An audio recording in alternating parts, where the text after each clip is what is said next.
John Quincy Adams accomplished many things during his lifetime. Most of his accomplishments came before even becoming president in 1824. In 1794, John Quincy Adams became the U.S. ambassador to the Netherlands. Later, he became the U.S. ambassador to Prussia, a member of the Massachusetts State Senate, and a member of the U.S. Senate. In 1814, John Quincy Adams helped James Madison to work through the organization of the Treaty of Ghent. Through this treaty, they saw the end of the War of 1812. In addition to the Treaty of Ghent, John Quincy Adams played a huge developmental role in James Monroe's Monroe Doctrine. This policy stated that the Americas could not be further colonized by any of the European nations. Finally, in 1824, John Quincy Adams ran for President of the United States. However, he had some pretty stiff competition. Secretary of War John C. Calhoun, William H. Crawford, Henry Clay, and Andrew Jackson made for a crowded field. At the time, Congress would hold a nominating caucus where they would select the candidates they believed should run for the presidency and vice presidency. In those days, presidents didn't get to choose their vice president. Let's look at the candidates in a bit more depth. James Monroe's Secretary of War, John C. Calhoun, was responsible for leading America into the War of 1812 against Great Britain. Once the Treaty of Ghent settled the war conflict, Calhoun established the Second Bank of the United States. Despite these and many more accomplishments, Calhoun dropped out of the presidential race into running for vice president. He was nominated and elected to that position later. Also in the race was James Monroe's Secretary of the Treasury, William H. Crawford.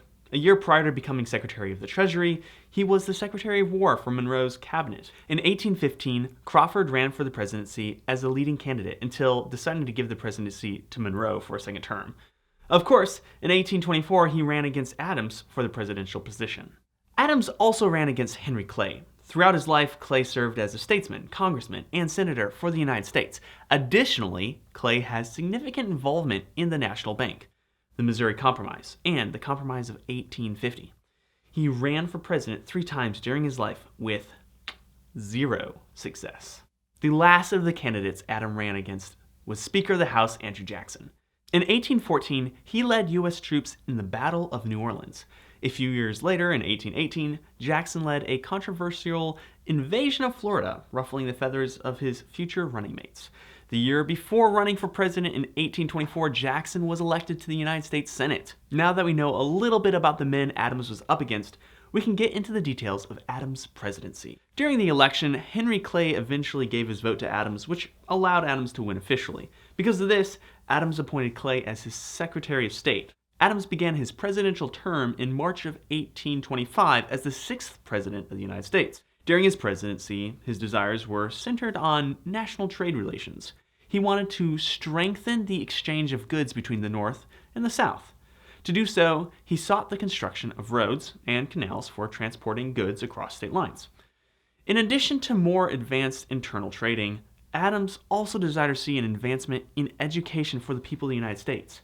He wanted to develop a nationwide university system through which people could obtain thorough educations. Adams was also interested in worldwide relations, particularly with Great Britain. After the War of 1812, during his presidential term, Adams tried to resolve some unhandled tensions. His efforts to appease Britain and bring peace to their relations failed, which put the United States in an even worse position than before. Adams' presidency was known to many as being corrupt. Do you remember what I mentioned earlier about Henry Clay supporting Adams in the last leg of the presidential race? Yeah, well, no one else really cared for that. Jackson and a few others were spinning this relationship between Clay and Adams into something of ill intent. They were telling the public and other officials that Clay intentionally gave up his spot in the race to support Adams with the understanding that he would hold the most powerful cabinet position as Secretary of State. If that wasn't bad enough, Adams signed what would come to be known as the Tariff of Abominations. This tariff imposed a 38% tax on about 92% of all goods imported. This tariff significantly hindered the South as well as New England. Adams eventually lost to Jackson in the presidential race of 1828, officially ending his presidential term in March of 1829. Later in 1830, John Quincy Adams was elected into the House of Representatives and served until his death in 1848.